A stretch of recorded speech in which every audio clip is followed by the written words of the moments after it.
All right, welcome back to our LEGO character. I'm going to go ahead and open my file here. Go to my recents.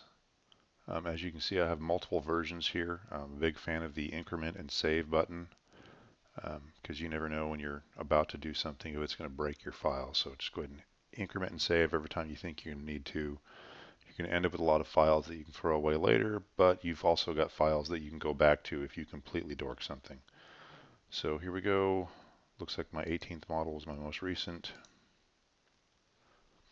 And here's what I ended up with for my character. He's very basic. I didn't add any extras like hair or anything yet. He's just kind of our standard LEGO minifig.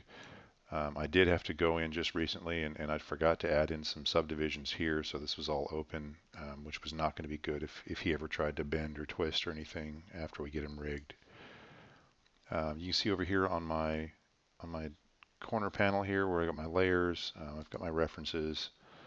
This character here is kind of all beveled up. You can see he's got some subdivisions around the legs. Probably need to add some more in there for the bending of the knee for later on. We're not going to be unwrapping the leg right now, so that's okay. He's got plenty of movement, I think, in the arms. We could probably do with another edge loop set in here.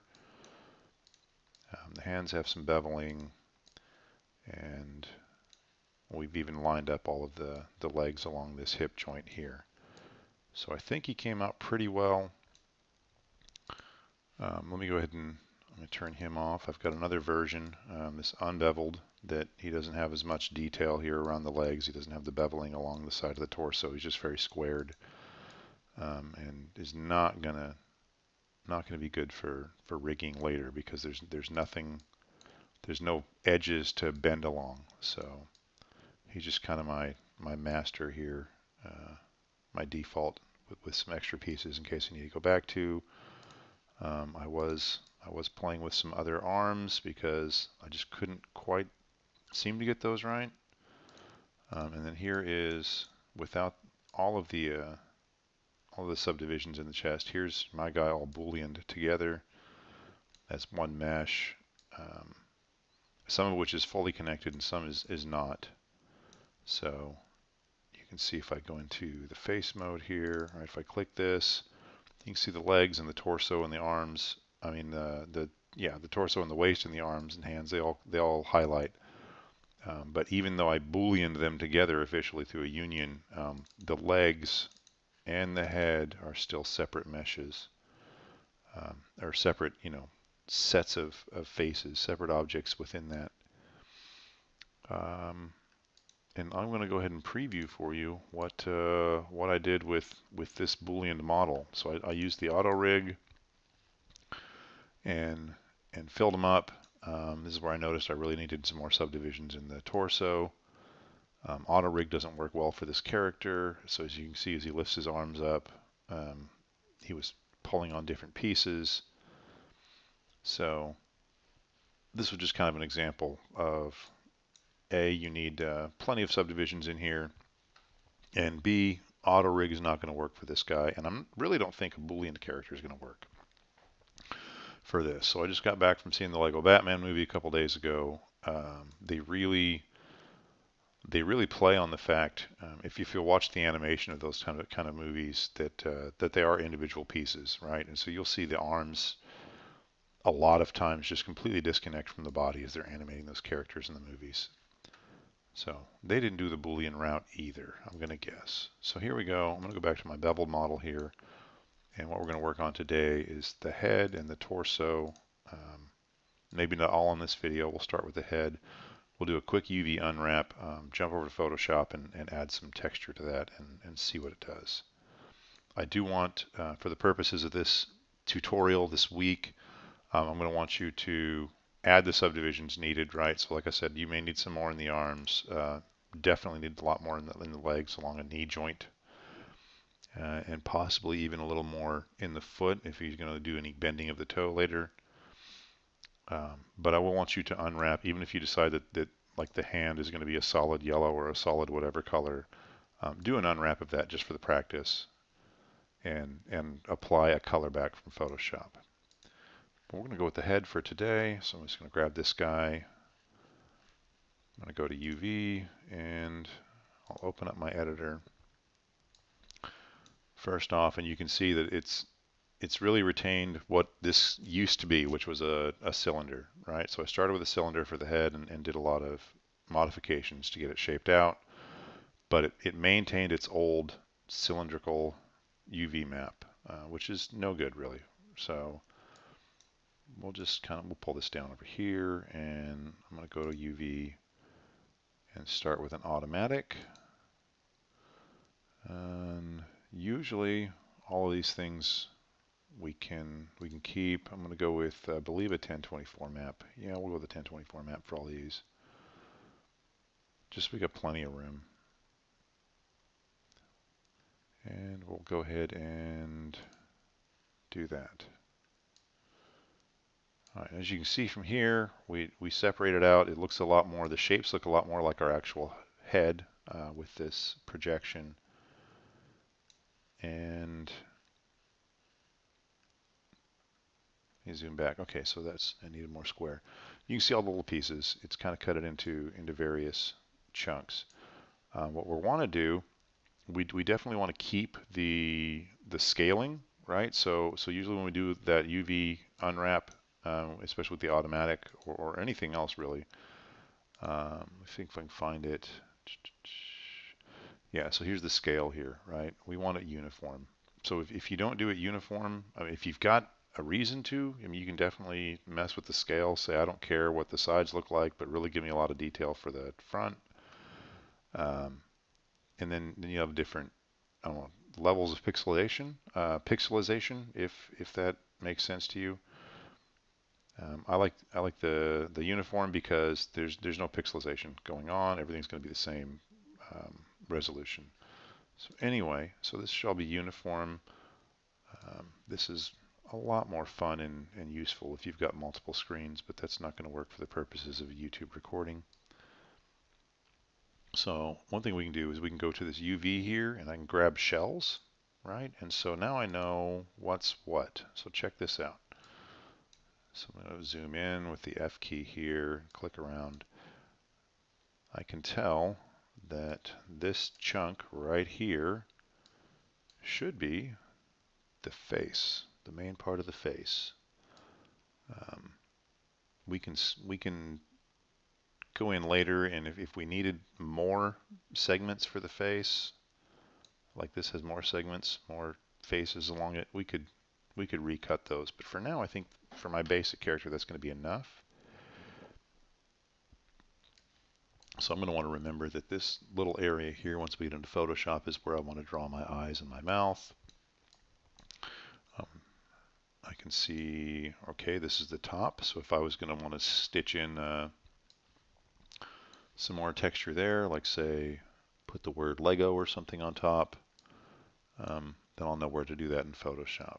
Actually, let me do this. I'm going to go just to UV, and I can see that, see the highlighting vertex here and here. So this is the front, right? So actually that's going to work out really well if I position my font for Lego right in here as expected, then it'll kind of show up and be legible and make sense. So I'm not going to do a whole lot with this. I just know I want, for the purposes of my basic character, I know I want my face here, and I could put some more detail here. So I'm going to take this automatic UV projection as is, and I'm going to go down here to UV Snapshot. Actually, you know what? I'm about to mess up. So let me do this. Here's another trick, or another tip. I want the full object. Why did that give me almost everything, but not everything?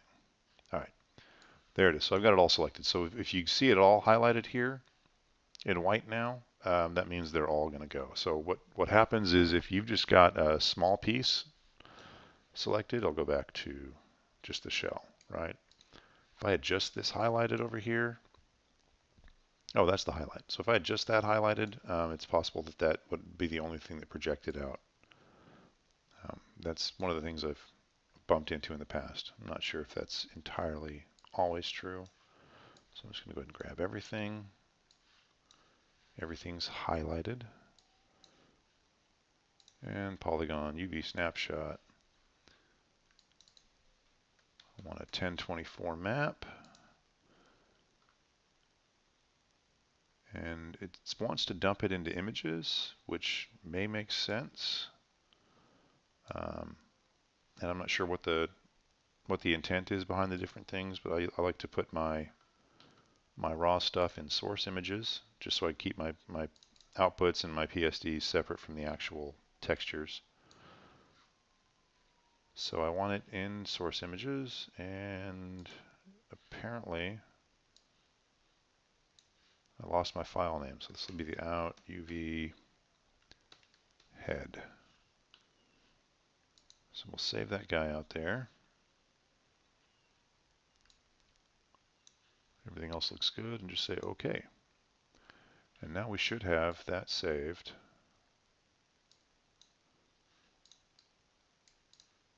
in our source images folder. So I'm going to go out here to Photoshop.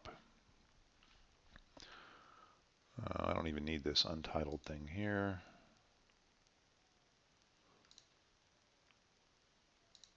Open something new.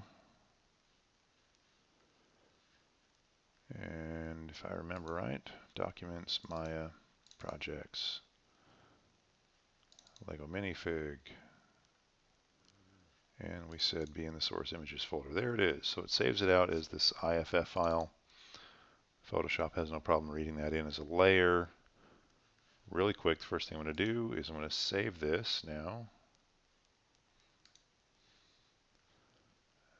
as our out UV head. I want this as a PSD file. So where's my Photoshop? Right there.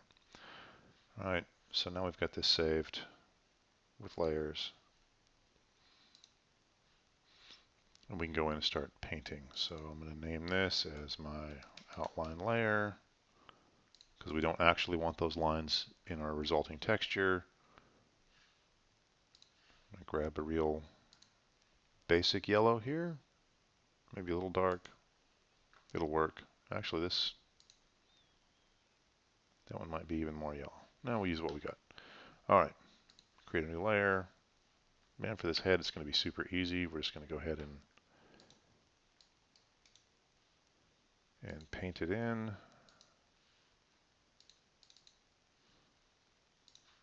So I'm just going to rename this layer, actually, if it'll let me click on it. Yellow, that's our base. Pull him down underneath the outline, and we know we need a face here, right?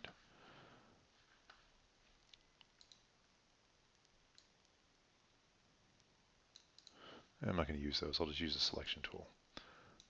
So for your own purposes, I know your character is going to be much more unique than my basic guy here.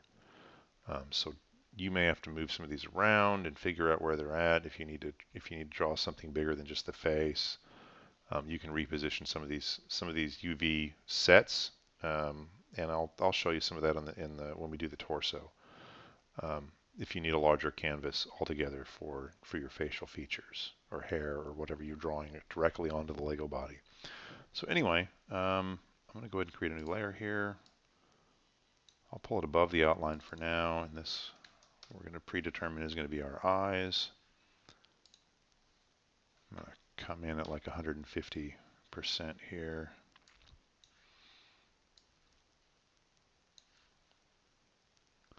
And holding down the shift key, I'm going to drag with my round marquee and I'll get perfect circles. This isn't going to look perfect. This is just a quick something. Flip those so I get black.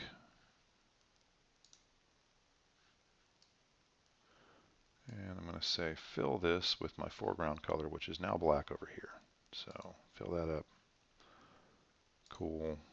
I'm going to Command D to deselect that, and I can move it around as I want.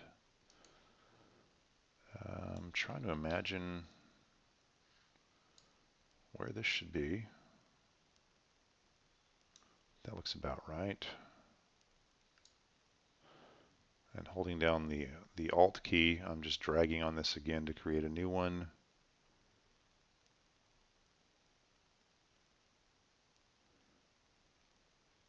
About there, and as you can see, it just made a complete copy, right? So now I've got different eyes.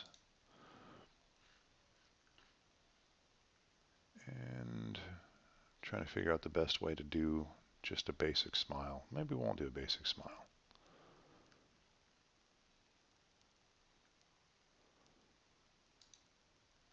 We'll just do something.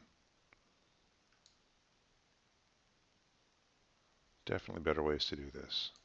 Well, I'm going to undo this. I wanted this on a different layer. Mouth, terrible mouth.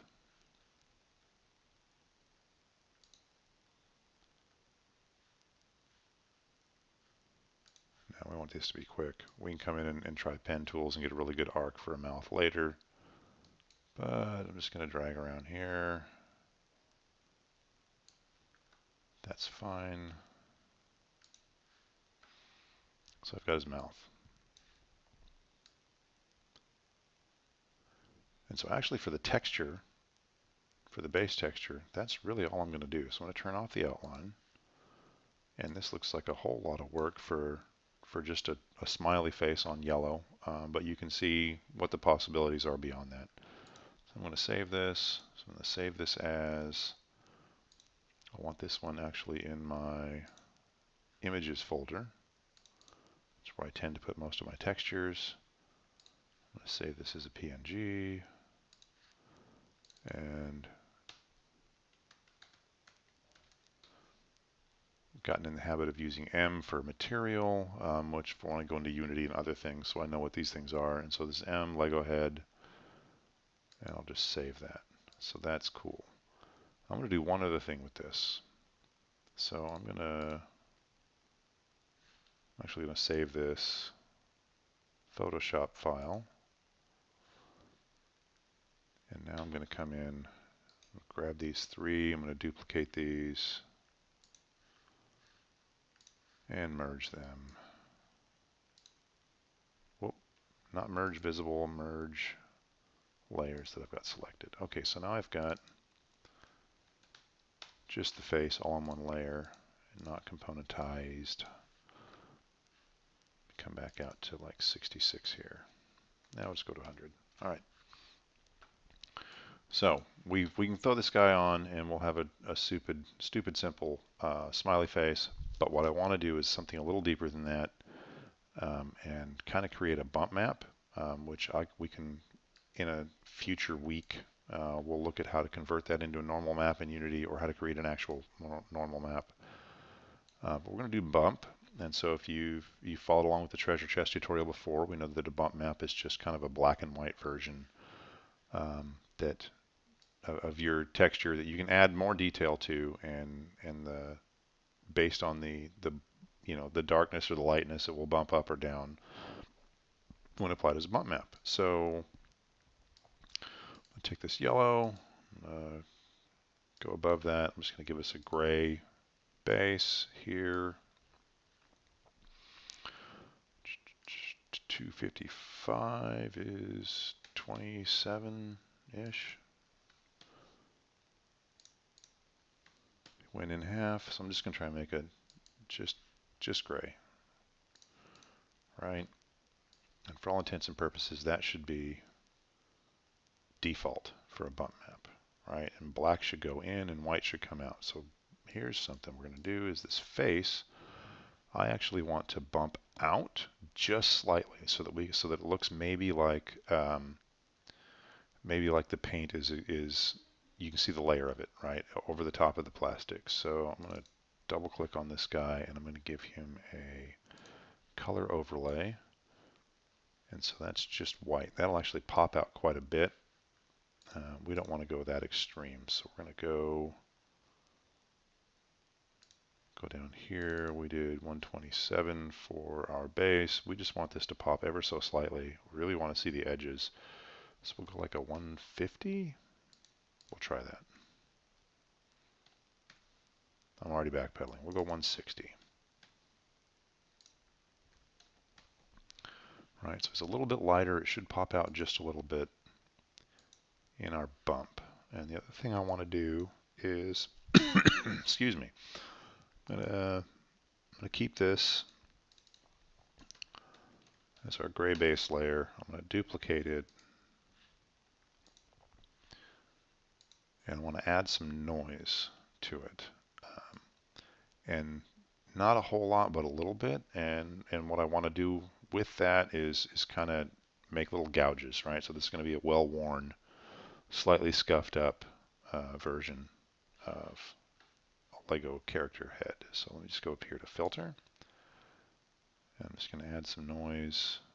Dust and scratches, that sounds like fun.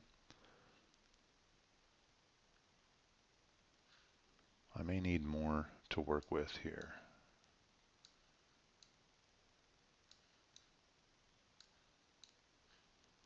Maybe dust and scratches isn't what I need. Let me just do noise at first.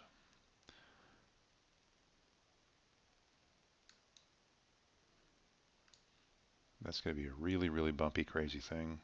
If I just do 1%, that's still kind of bumpy, but not too bad. Can I do 0.5% here?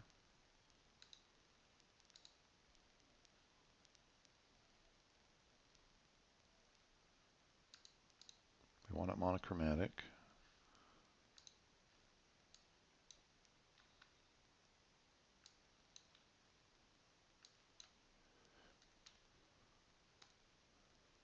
We'll go with 1, just so we can see the full extent. So we've got some bump here, right? I'll turn that back off, and you can see maybe just a little bit of difference.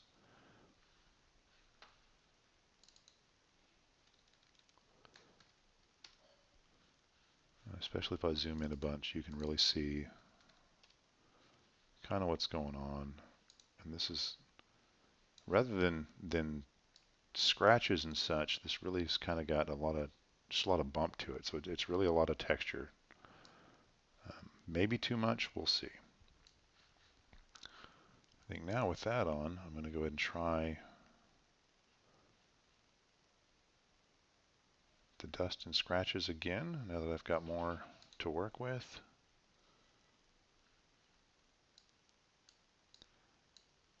We'll kind of play with these. That's actually smoothing out some of my noise.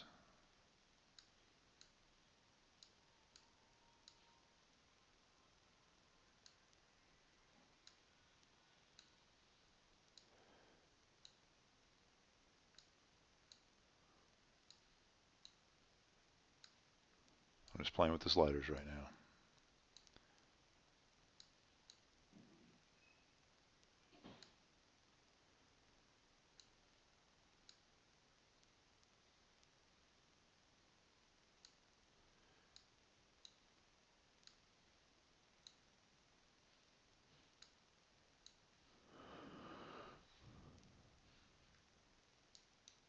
We'll leave it at that.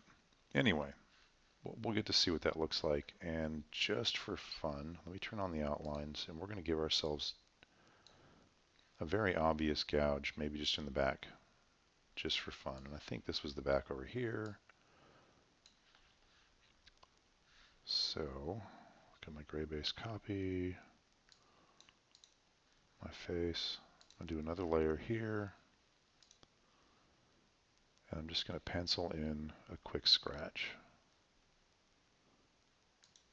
just so we know that the scratch tool works, and then we can come back and we can do a lot of cool stuff later. But just a little scratch there, just to see what that looks like. I may even lighten that a little bit.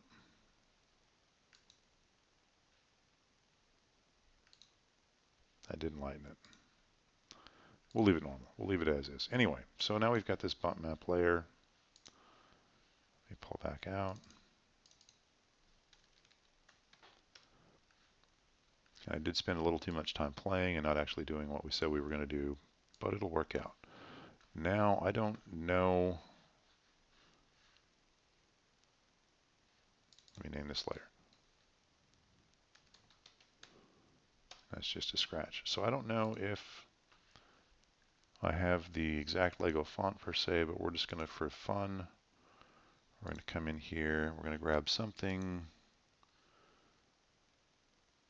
maybe close, maybe not even close, maybe we'll just go just goofy.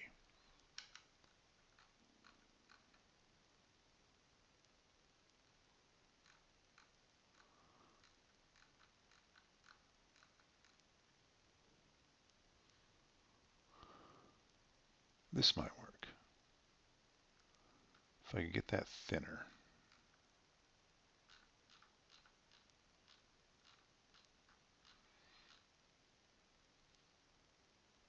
Let's do this. So we'll do the Andale Mono. Use whatever you want. This really doesn't matter at this point. We want the words to come out or in. I think they bump up. So we'll go white.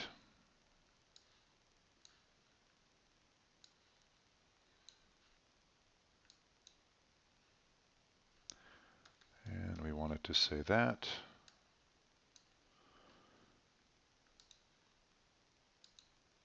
And let's just bump that up until it kind of looks like what we want it to.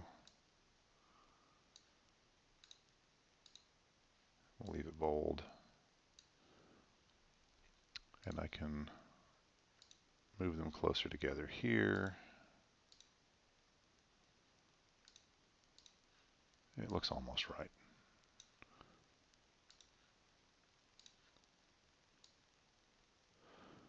All right. So just for a little flare on the top of his head, that should pop out and at least be noticeable. All right, so now we did this goofy thing. We've got some texture, we've got a scratch on the back, we've got hopefully paint that looks like it's popping out, and we definitely have what looks like a protrusion of the word Lego. So come down here, turn off the outline again, and I'm going to save this in my images folder as a PNG, excuse me. Lego head bump.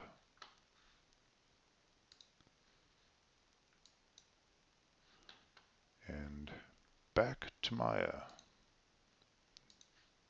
after we save. Command S, save that guy. Now back to Maya. Okay, so we've got this thing, and he's all unwrapped, and that's cool. And I'm just going to come down here and assign a new material. And I think we want him to be kind of shiny, so we're not going to use a Lambert, but maybe a Fong or a Blinn. Let's make it a Blinn. And you can already see it starting to shine, right? You can see just as compared to the rest of it, it kind of appears a little shinier. All right, so I've got this Blend 2 on here, and I can just make my edits from here without being in the hypershade. Lego head.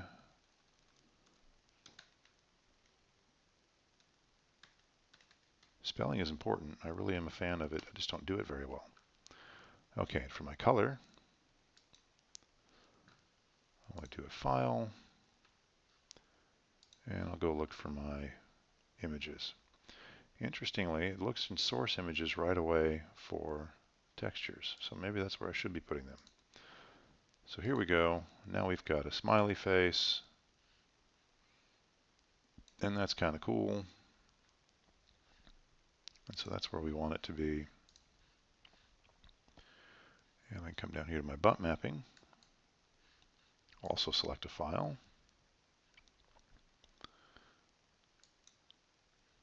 And so here's the bump settings and then the file itself. So let's grab the file real quick. There's the Lego head bump. And you can see, just with a little noise that we had on there, a little bit, we got a whole lot of texturing, right? A whole lot of stuff going on there. It does look like the eyes kind of pop out a little bit in the mouth. You can see the Lego, and then you can see we got this scratch in the back of the head. So that's cool. I'm going to come back over here to the bump. I think maybe it's Can't play with that. I'm trying to play with the depth here. What was that at 0? So if I come up, it gets really extreme. And that looks like it's just a nasty, like, war wound scratch on the back of our plastic.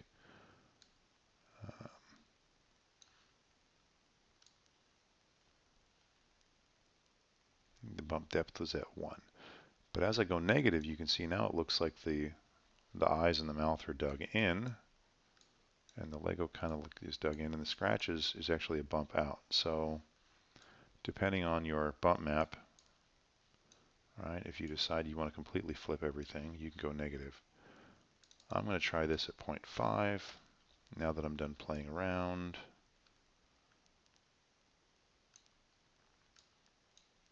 And I like it. So we got a Lego head. We'll come back and we'll do the torso in a quick, much quicker, I hope, follow-up video. But that's the UV Unwrap for our Lego head. I'm going to increment and save.